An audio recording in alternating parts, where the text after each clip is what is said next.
de receso. Vamos a hablar con un congresista por Lima, de la bancada de Renovación Popular, y vamos a preguntarle primero si se suma al pedido de sus correligionarios de que haya un pleno extraordinario. Congresista José Cueto, gracias por acompañarnos. Fernando, ¿cómo estás? Buenas noches. Muchas gracias por la invitación. Y efectivamente no tenemos vacaciones, lo cual es ilegal, pero no tenemos vacaciones. ¿Cómo que? ¿Que es ilegal no tener vacaciones? ¿En qué lugar del mundo, cuando tú trabajas, se supone que trabajamos, no tienes vacaciones? Bueno, eso no existe.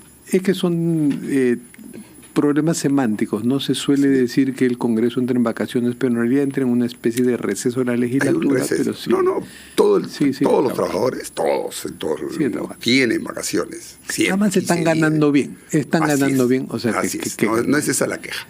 Pero hay gente que cree que eso pues un derecho no se tiene, ¿no? Que se van y reaparecen en marzo, no es así. Mentira. A propósito de eso, usted se suma al pedido de su correligionario de bancada y de armas, Jorge Montoya, y a su correligionario de bancada, Alejandro Muñante, para que haya un pleno extraordinario con el único objeto de agenda de remover a la Junta Nacional de Justicia. Mira, nosotros hemos presentado primero la moción que no se vio por un cierre intempestivo del señor Soto, que nosotros reclamamos, y otros también. El día de hoy está en pleno proceso de firmas de una carta dirigida y estamos recolectando las 78 firmas. 78 firmas, que es lo que pide el reglamento para que haya un pleno extraordinario en estas circunstancias. Lo que nosotros habíamos pedido inicialmente era, el título decía pleno extraordinario, era el fondo de la carta.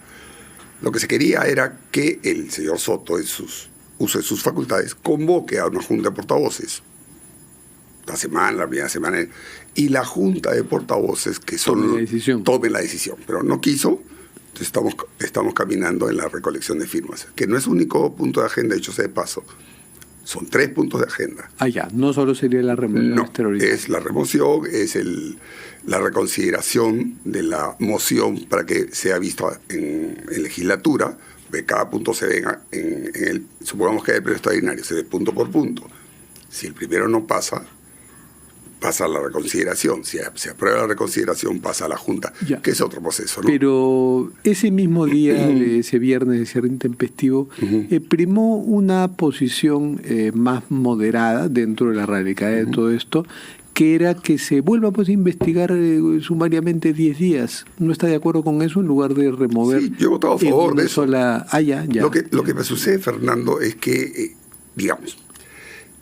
el Congreso tiene sus facultades. Una de ellas es justamente en caso de faltas graves, o como nosotros hemos puesto ahí, que ha habido una infracción a la Constitución abierta, es la posición nuestra, y que debería ser visto en el Pleno, ¿no?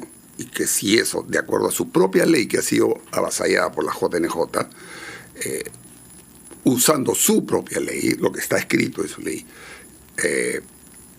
y si el Pleno lo decide, sean... Claro, bueno, ellos tienen otra interpretación. Sí, claro. Nada. Pero, hablando del Congreso, ya había habido una investigación de 10 días, entonces ya ahí como que había un estándar. No se aprobó eso. Por eso fue a una reconsideración. Pero ¿no sería lo mejor repetir el mismo estándar para que haya cierta consecuencia política? Pero mira lo que pasó. Cuando fueron a la Comisión de Justicia, que no fueron en realidad, pues fueron, pero el que habló fue el abogado, ¿no? Ellos no se defendieron. Pero sirvió de algo. Se cumplió con el proceso, salió el dictamen de la Comisión de Justicia y eso se bloqueó por una medida cautelar. Empezamos en este pleito de las medidas cautelares, a pesar de que, como tú bien sabes, hay sentencias del TC donde le dice al Poder Judicial en general que no se inmiscuya en las funciones que son exclusivas y excluyentes del Congreso. Sin embargo, y acá nuevamente el presidente del Congreso optó por hacer caso para pedir una interpretación o una medida de cumplimiento, creo que se llama, no soy abogado, pero creo que sí se llama, para que el TC nuevamente reafirme su sentencia y continúe esta que tú estás hablando, de lo que ya había pasado por el Ministerio por la Comisión de Justicia. Sí. Por favor, vamos a leer un momentito, a leer un comunicado del Ministerio Público. la Junta de Fiscales Supremos en sesión del viernes 22 de diciembre analizó los decretos legislativos publicados el 21 de diciembre de este año, los mismos que contienen normas que vulneran las funciones constitucionales del Ministerio Público, para lo cual se ha confirmado una comisión institucional que viene evaluando la interposición de las acciones legales pertinentes con el objetivo de hacer prevalecer el rol constitucional asignado al Ministerio Público. Qué difícil es el lenguaje de la ley. Cabe puntualizar que el Ministerio Público, titular de la acción penal, en ningún momento fue convocado por el Poder Ejecutivo para efecto de emitir opinión o posición institucional sobre el particular. El Ministerio Público precisa que la potestad policial de la investigación del delito consagrado en el artículo 166 de la Constitución no puede ser interpretado aisladamente y está vinculado con el inciso 4 del artículo 159 de la citada norma, la cual expresa que la Policía Nacional está obligada a cumplir los mandatos del Ministerio Público. En tal sentido, la Fiscalía seguirá cumpliendo su rol de acuerdo con el modelo establecido por la Carta Magna. Esto en realidad tiene que ver con esta modificación al Código Penal hecha en este desembalse a última hora, ¿no? Antes del 22 que se vencía la fecha del plazo de las facultades delegadas, ¿no? Entonces ha generado pues un resquemor en el Ministerio Público, temas institucionales. ¿Cómo lo ve Seguimos usted? En este tipo de pleitos entre un poder y otro poder, ¿no? En realidad, mi impresión muy personal, de toda la vida lo he dicho, es de que cuando se destruyó, entre comillas, la Policía de Investigaciones del Perú y se juntó. Se cambió, fue una reforma. Fue una reforma. Hace más de 30 años que le hizo Alan García. Pero por lo menos en mi opinión, lo que ha venido después con el tema, justamente a raíz del nuevo Código Procesal Penal, no hemos tenido buenos resultados. Y lo vemos diariamente. Fiscales que no van, fiscales que llegan tarde, fiscales que demoran. Y cuando hablo de tarde, no hablo de ir a levantar un muerto, hablo tarde de que ese tío de que inclusive cuando la policía captura a muchos delincuentes, son liberados por la fiscalía, por temas, de repente hasta de una coma, porque lo he visto. Entonces, esto es un clamor, no solo de la policía, sino básicamente de la gente, porque no puedes permitir, mira los casos que han habido con el Tren de Aragua, los delincuentes, los que han capturado en Pachacamac, y eso es solo unos ejemplos, ¿sabes? Sí, hemos entrevistado a varios policías que se quejan de que necesitaban más espacio para investigar. Esto es cierto, ahí hay problemas, pero lo mejor en esos casos es llamar a todos los actores comprometidos en la lucha contra la inseguridad para recabar información. Parece que no han hecho ese trabajo fino por el apuro, ¿no?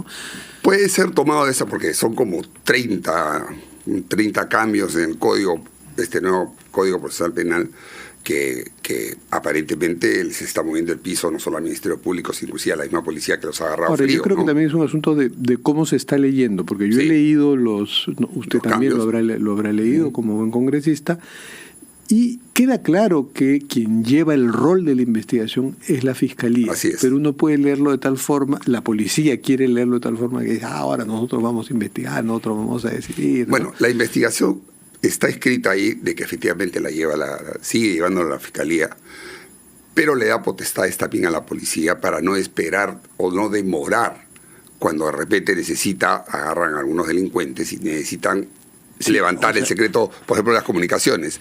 Tendrían que esperar todo el trámite y a veces las oportunidades se pierden por esos plazos. Claro, es cierto que el delito se ha vuelto tan transnacional, complejo, tan feroz. Y tan mediático.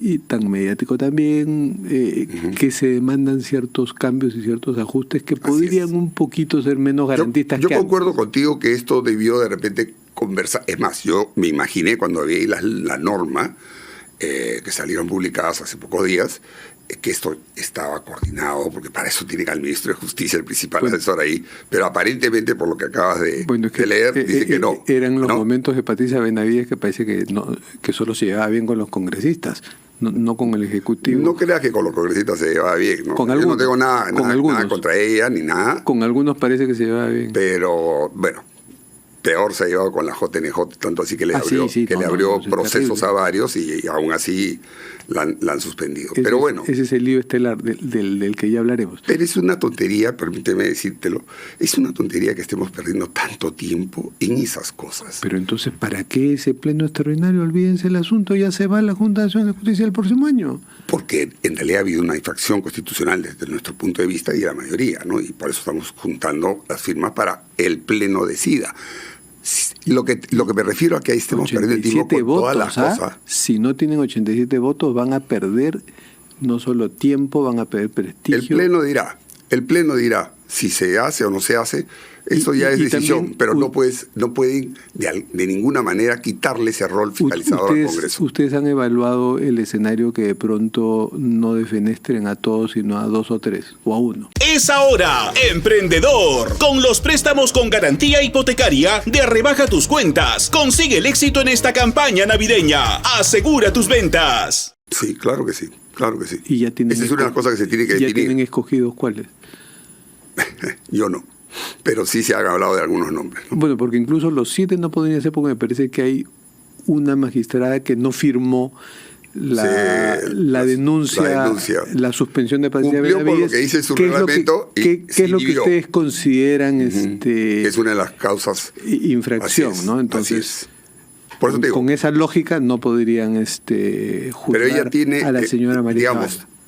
Lo que pasa es que hay varias cosas, ¿no? Desde la primera vez que se puso en mesa las infracciones de la JNJ, desde el aval de la señora Tello siga con la edad, desde el tema de la parcialización en un ente que debe ser imparcial. Pero el tema de la doctora Tello ya fue de otro momento, ¿podría volver a tocarse? Está en la primera en la primera moción que se trabajó y que salió el dictamen y que está parado. Pero y sobre eso hay una medida cautelar. O sea, no podrían juzgarla. Pero si mañana el TC define que esa medida cautelar no procede, igual el Pleno, si se llega a habilitar el Pleno, se podría ver ese caso que ya está listo para hacer. Pero el TC no tendría que ver ya con esa medida cautelar, eso es un tema del Poder Judicial. No. Lo que tiene que decir el TC es respaldar su sentencia que le dice al Poder Judicial, porque estamos hablando de un juez de segundo nivel, tercer nivel, que ha mandado la cautelar, a decirle, usted no puede meterse con las prerrogativas del Congreso. Eso ya está en una sentencia. Es un segundo, no le voy a hablar de un juez de segundo nivel, sino del señor Francisco Morales, presidente del TC, que aquí preguntado, yo le dije, ¿y ustedes se meterían en eso? Y dijo, bueno, el Congreso no puede hacer lo que le da la gana, y la sentencia que dimos tiene una salvedad, que es cuando alguien juzga que hay derechos fundamentales en juego, entonces sí se pueden suspender procesos parlamentarios. Es lo que me dijo el presidente del TC.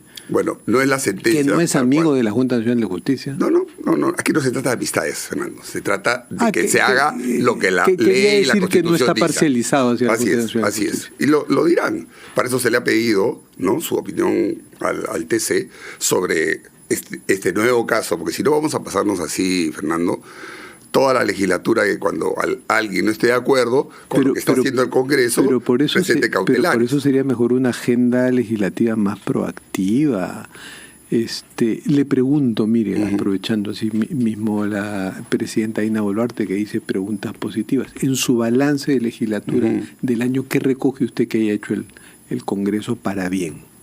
Bueno, a ver, el Congreso ha sacado primero algo que estuvo plantado durante varios años, que es justamente la elección del TC, de los miembros del TC, que estuvo, inclusive fue causal para que un señor llamado Vicarra cerrara un Congreso cuando mandó a su PCM a golpear, patear y poner cuestión de confianza y sacar su famosa confianza fáctica o denegación fáctica. Era casi como un coitus interruptus del Congreso que no podía elegir al TC ya. Lo eligió. Se elegió lo de miembros del Banco Central de Reserva, se ha elegido al Defensor del Pueblo, con mi voto en contra, pero bueno, se eligió. Nos guste o no nos guste. Son funciones que le correspondían.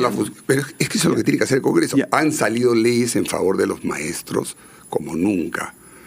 Algunas... Pero algunas de esas que no respetan la meritocracia también, ¿ah? Eso también es una verdad a medias, ¿ah? Porque yo he leído lo que ha escrito, en este caso, la doctora Echaíz, que era presidente en ese momento de la Comisión de Educación, y no es así, hablan de 14.000. No, están reponiéndose a 2.500 profesores que ya estaban nombrados. Y salieron por una normatividad de una secretaría. Y en lo que respecta no a maestros escolares, sino a docentes universitarios, les han postergado la posibilidad para que consigan su maestría, ¿no? Que va contra este espíritu de las reformistas de educación superior.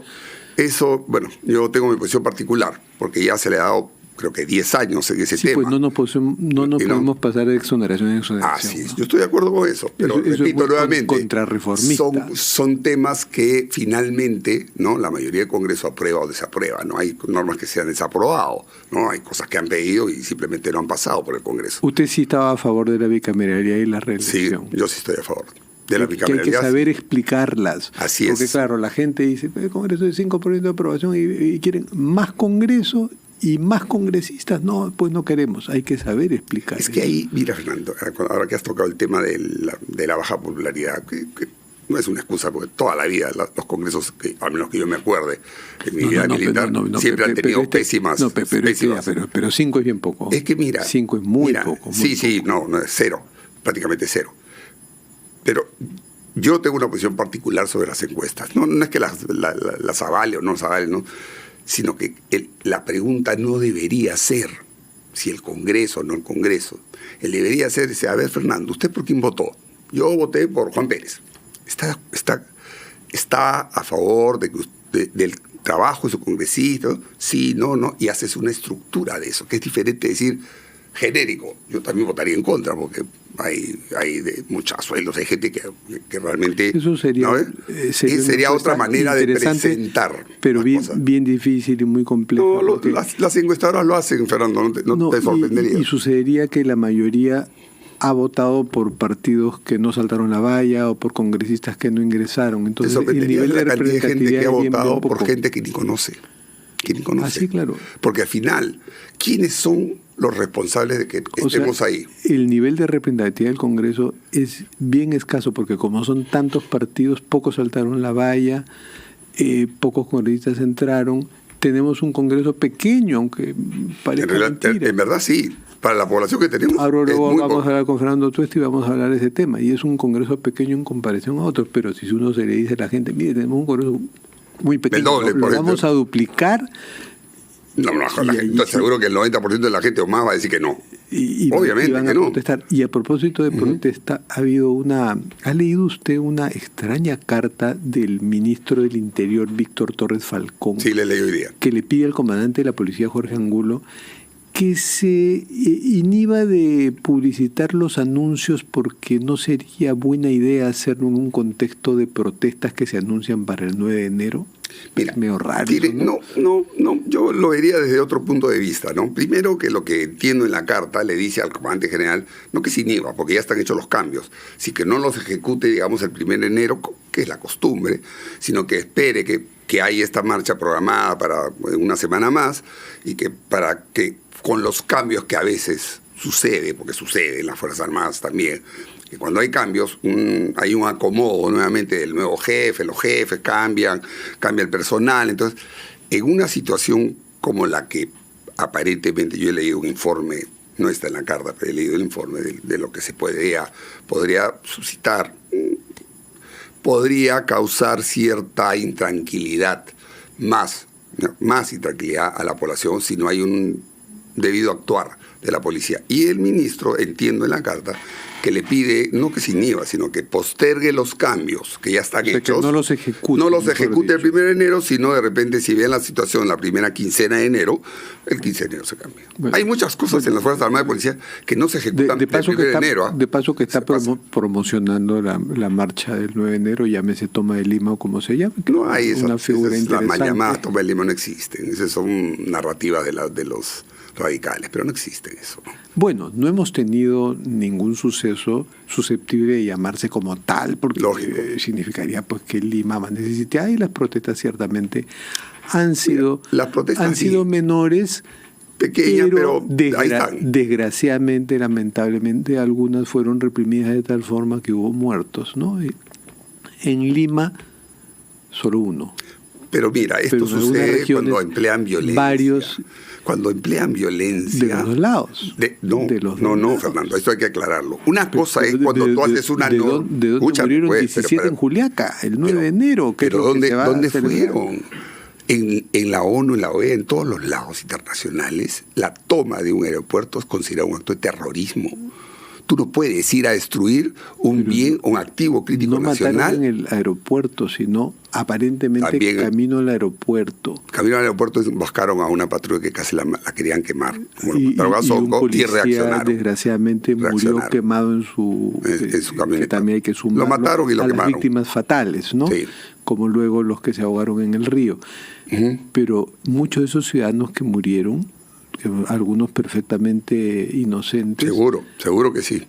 Fue algo terrible y tenemos que aprender a investigar y a reconciliarnos a partir de eso. Pero Fernando, acá hay una cosa que la gente tiene que entender. Las fuerzas del orden en general están puestas ahí para defender a todo el resto que no está de acuerdo con la violencia.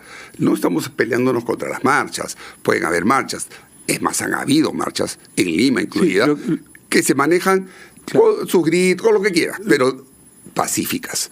Eso está bien, es más, si la policía las cuida. Y tiene que haber esa cultura de lo pacífico para que no haya un criterio que estigmatice al que marcha y de repente ese policía... Mira, yo te aseguro que la policía jamás emplea... Debió controlarse, apretó el gatillo. Eso es lo que hay que cuidar. Mira, yo he estado en situaciones de ese tipo y he visto a gente que se ha visto, muchachos que están ahí, ¿no?, cuidando, y de repente ven 2, 3 que son los que incentivan y mueven masas para agarrar a la gente, a las policías, a los soldados.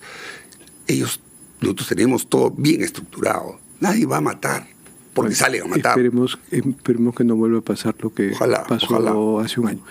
Muchas gracias, congresista José Cueto. Terminamos con la secuencia de las cartas sobre la mesa. A ver, ese es el nombre de tu programa, pues, ¿no? ¿Qué hago? ¿Corto? Sí. Corte, escoge una carta y la lee. ¿La de acá? Sí. Ay, esta. Sí. Léala, por favor. ¿La leo así? Sí. Acá. Soy fiel, no insistir. ¿Qué es eso? Caramba. Es un recuerdo del programa. Muchas gracias. Es usted una persona fiel. Es verdad. Muchas gracias. Gracias, Fernando, también por la entrevista. Muy simpática.